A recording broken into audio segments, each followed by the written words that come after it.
Bonjour mes amis. Rasmus Paludan est un Danois suédois raciste anti-islam de première catégorie. Il y a quelques jours, il a brûlé un livre contenant les versets du Coran à Stockholm et sous la protection des instances officielles suédoises, ce qui rend ces instances complices de cet acte morbide et les engage en face de l'opinion publique suédoise et internationale. Mais, quelles sont les raisons qui ont amené ce raciste de Rasmus à en arriver là?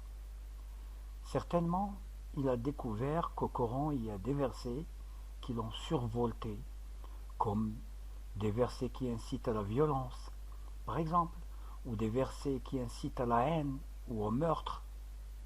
Non, et mille fois non. Il n'y a aucun verset au Coran qui incite à cela, hormis des versets qui incitent le musulman à réagir pour se défendre, et cela est compatible avec tous les systèmes de valeurs universels, car aucune loi n'empêche une personne ou groupement de personnes de se défendre contre un agresseur, et je défie Rasmus à nous donner des versets contraires à ces systèmes de valeurs dans le Coran. Par contre, si vous lisez dans une loi ou un livre de foi une incitation à tuer des innocents, que feriez-vous? Ou des incitations à ouvrir des ventres de femmes enceintes et tuer leurs fœtus ou bébés? Cela vous étonnera certainement, et vous qualifierez ces lois ou livres d'abjects, malsains, violents et irresponsables, criminels même. Eh bien, M. Rasmus n'a pas su que cela existe bel et bien dans la Bible chrétienne et juive, et que le curé ou homme d'église qu'il salue tous les jours avec respect porte dans ses mains un livre qui incite à cela. Voyons où se trouvent ces versets. Je vais lire de la Bible version Louis II. Ézéchiel 9, 6. Tuez, détruisez les vieillards, les jeunes hommes, les vierges, les enfants et les femmes, mais n'approchez pas de quiconque aura sur lui la marque. Et commencez par mon sanctuaire. Ils commencèrent par les anciens qui étaient devant la maison. Ézéchiel 9, 7. Il leur dit: souillez la maison et remplissez de morts les parvis. Sortez. Ils sortirent et ils frappèrent dans la ville.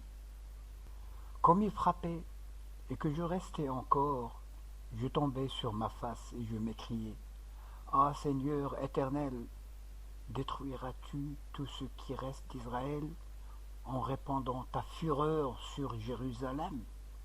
Il me répondit: l'iniquité de la maison d'Israël et de Juda est grande, excessive.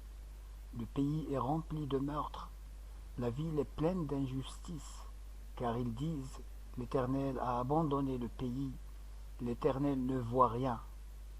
Moi aussi je serai sans pitié, et je n'aurai point de miséricorde, je ferai retomber leurs œuvres sur leur tête. Osée 13, 16. Samarie sera punie, parce qu'elle s'est révoltée contre son Dieu. Ils tomberont par l'épée, leurs petits-enfants seront écrasés, et l'on fendra le ventre de leurs femmes enceintes.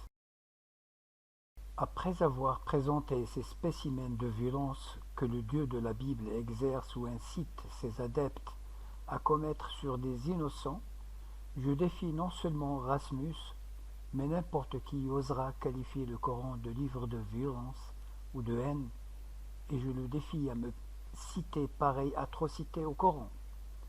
Autre exemple dans la Bible. La Bible incite à trahir les promesses et les pactes de ceux qui vous demandent refuge ou acceptent même la paix. Cela se trouve dans le chapitre du Deutéronome. Deutéronome 20, 10. Quand tu t'approcheras d'une ville pour l'attaquer, tu lui offriras la paix.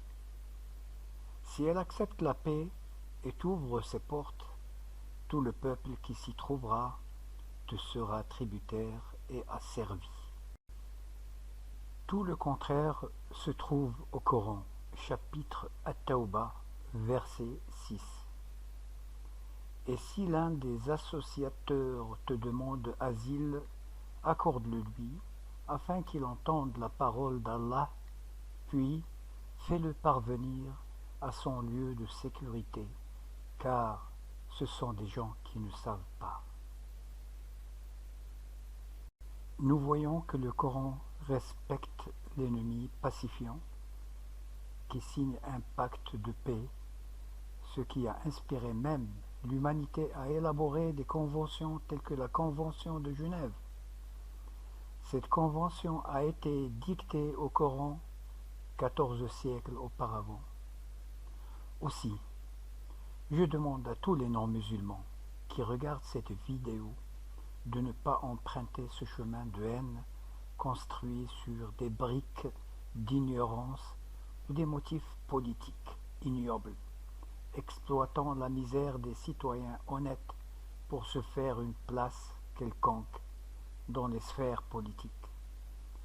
Les adeptes ignorants de Hitler l'applaudissaient en son temps, et s'ils étaient parmi nous actuellement, ils nous diraient qu'ils avaient dramatiquement tort. Demandez à Rasmus de me contredire dans tout ce que j'ai présenté dans cette vidéo. Merci de votre temps. À la prochaine.